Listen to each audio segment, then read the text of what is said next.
My transition Spur Dream Build is already undergoing some changes, and I'm going to talk about those in this video. So this bike is actually becoming a bit of a project bike in the sense that it's not only a dream build, but I'm making some tweaks to it to see what they're like.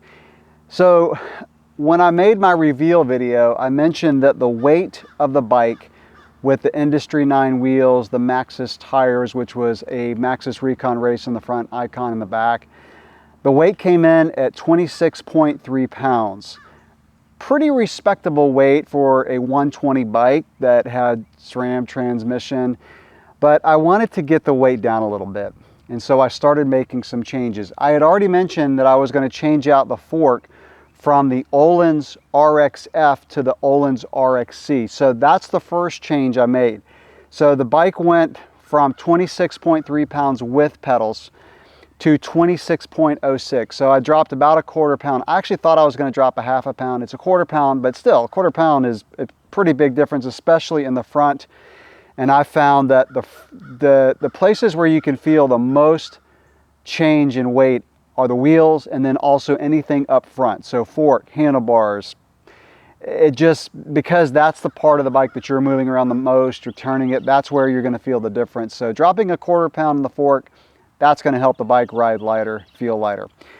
And then I changed the wheels, and I actually didn't really plan to do this until I had been riding the bike for a while, and I was like, you know what, let's try this. So I still have the Stans podiums. I was actually gonna use those on the Lee Coogan Softail that I revealed in another video, but I decided to not use those on that bike. I wanted to use some alloy wheels, Stans Crest. So I had the podiums, and I was like, let's just see how much weight I can drop if I use some different tires. So now I've got the Stans podiums on the bike, and so the Industry 9 wheels, I'm going to do some experimenting. I'm going to use the podiums for a while. I'm going to switch back to the Industry 9.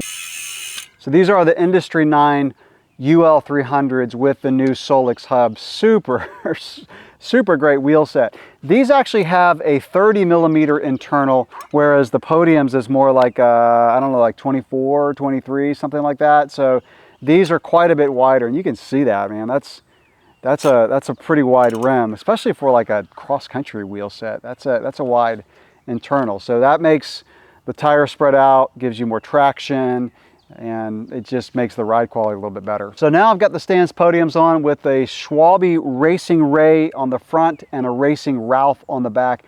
I used that same combination on my Niner RKT9 cross-country bike. Really liked it. And so basically this is the same wheel set that was on the RKT9, same tires. So when I made that change, the weight came down to 25.46.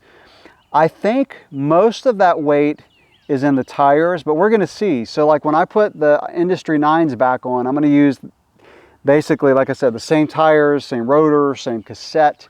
Everything's gonna be exactly the same except for the wheel set. So I'm gonna ride these for a couple weeks and then put the Industry 9 wheels back on with the Racing Ray, Racing Ralph tire and see how it rides. Now, I'll do like a review of the Industry 9 wheel set, but after a couple rides, my initial impressions, it's hard to say without switching back and forth with the same tires, but my initial impression is that the Stans podium wheels are a bit more vertically compliant, but the Industry 9 are a bit more laterally stiff. So in other words, the podiums, even though they're very laterally stiff, are going to be a little bit more comfortable, and the Industry 9s are going to be a little bit more precise. That's a preliminary observation. I won't know until I switch them back out, and I'll let you know. And then I weighed the bike without pedals because I wanted to get like a true weight. So as it sits right now, comes in to 24.8 pounds.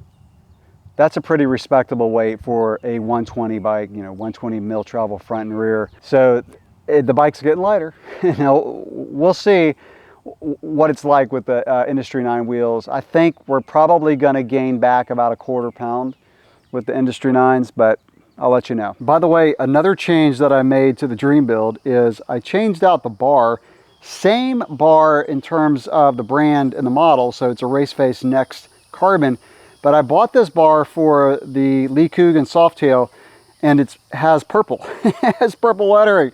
So when I didn't use it on the Lee Coogan because it had a proprietary stem and I couldn't use it, I just swapped the bar. So the other one had a white logo, kind of a silver, matched the stem, but the purple, since it matches the frame, of course, I had to put that bar on.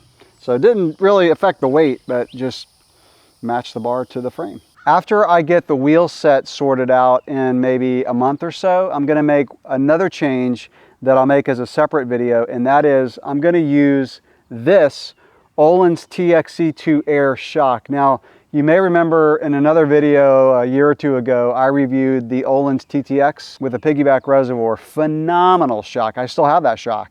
And I may actually try it on this bike down the road, but this is a lighter shock. So the TXC2 Air is their cross-country shock, and I've never used this shock. So even though the Fox shock on this bike is really good, this will be, I believe, a bit of an upgrade as far as how the bike rides, how it feels with a little bit more supported pedaling platform, but still very plush.